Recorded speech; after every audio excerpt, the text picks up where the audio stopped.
Welcome to the Revit workflow. The objective of this lesson is to explore how to get started in Revit. We'll touch on where Revit is on your screen and what to expect when Revit opens. In Revit, the vast majority of the processes you encounter are in a flat 2D platform. Instead of drafting, you're placing components into a model. Yes, these components have a so-called third dimension to them, but a logical methodology drives the process. If you need to see the model in 3D, it's simply a click away. That being said, remember this throughout the course. There's a big difference between 3D drafting and modeling. With that preamble behind us, let's get on with it. First of all, Revit has no command prompt and no crosshairs. Stop, don't go away just yet. You'll get used to it, I promise. Unlike most CAD applications, Revit is heavily pared down, so to speak. It's that way for a reason. Revit was designed for architects and engineers. You don't need every command that a mechanical engineer would need. An electrical engineer wouldn't need the functionality that an architect would require. In the new Revit 2013 interface, the functionality I just mentioned is available, but is tucked away so as not to interfere with your architectural pursuits. You'll find that, as you get comfortable with Revit, there are many choices and options behind each command. So let's get started. To open Revit, double-click on the icon on your desktop. Of course, you'll have more icons on your desktop than I have on mine. Once Revit's open, you'll see two categories. One are projects, and one are families. Projects are what we're going to be working in. Families are what gets loaded into the project. Under projects, what you see are recently opened projects. This is a great shortcut if you don't want to weed through Windows Explorer. Also, there are families. These show the recent families that have been opened. To get started, let's start a new project. Under projects, click the new button. The new project dialog will open up and they ask you to choose a template. We're going to just choose the architectural template. Remember that your company may have a template stored. If they do, simply click the Browse button and go to that template. We want to create a new project and click OK.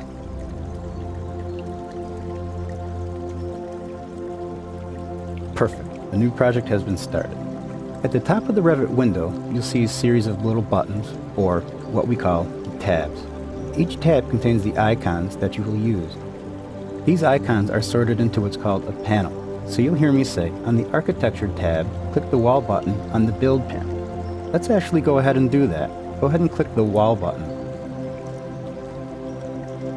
In Revit, once you start a command, the interface will change to give you tools to aid in that command. Another thing that Revit adds is called the Options toolbar.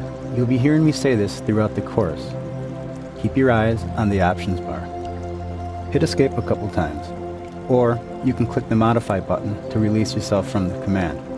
In Revit, you're always in a command in some degree. If you want to clear out from the command, press Escape or click the Modify button. No matter what tab you're on, the Modify button will always be there. So, again, for example, if you click the Architecture tab, click the Wall button, look at your commands, look at your options, now add something to the model. If you'd like, you can pick one base point and look how your cursor moves around. We won't actually draw this line yet, so just hit Escape. Notice it gets out of the command. Hit Escape again. Notice we're back to the architecture interface. Using Revit isn't always as easy as this, but just keep in mind the basic 3-step processes and you'll be okay. Start a command, choose an option from the temporary tab or the options bar that appears, place the items in the view window. That's pretty much it. So you can see that on the surface, Revit appears to offer a fraction of the choices and functionality that are offered by AutoCAD, or any drafting program for that matter. This is true in a way. Revit does offer fewer choices to start a command, but the choices that Revit does offer are much more robust and powerful. Revit keeps its functionality focused on designing and constructing buildings. Revit gets its robust performance from the dynamic capabilities of the application during the placement of the items and the functionality of the objects after you place them in the model. I know that was kind of remedial, but we have a lot ahead of us, and now we have the foundation to build on. Let's go to the purple R. This is actually the Program button. Click on the purple R. Let's go Save As. Let's go to Project. What I'd like you to do is put this somewhere that makes sense to you. I'm going to call mine Chapter 1 and put it in a folder called Chapter 1.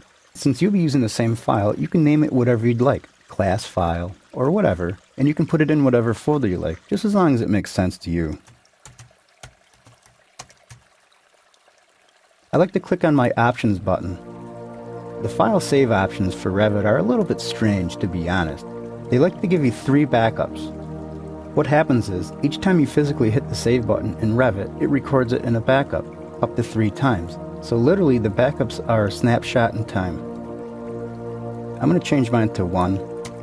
I'm going to hit OK, and I'm going to hit save.